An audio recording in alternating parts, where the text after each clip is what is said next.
All right, so I'm out here by my Jeep. These are the stock hood latches. These are pretty faded out, so I'm gonna paint these. Here's how you remove it. Underneath the fender here, you'll see a bolt right here. Basically just unloosen that with a 13mm socket like this, and this will actually just come out. All right, and to remove this one, it's basically the same process. Just access this from the back inside the hood here. There's 2 bolts. You're gonna need a 10mm. Right, everybody, so I have the hood latches cleaned, ready for paint. One product I want to use first is this Rust-Oleum adhesion promoter.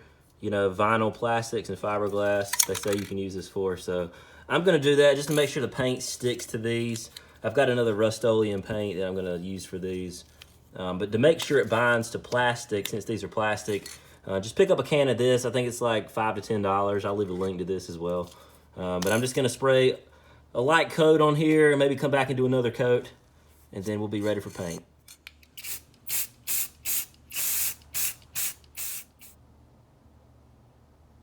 Back, and there we have it. Brand new hood latches, basically, for really less than 20 bucks.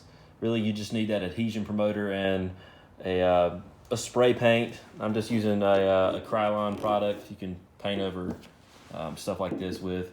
Just make sure you have, you know, something to spray down before you spray the paint so it'll actually stick. But I'm really happy with it. I think it blends well with the rest of the Jeep, especially if you have any black trim. I also have some wiper arms that I did like this. So yeah, pick up a can of that stuff. Let me know how it goes.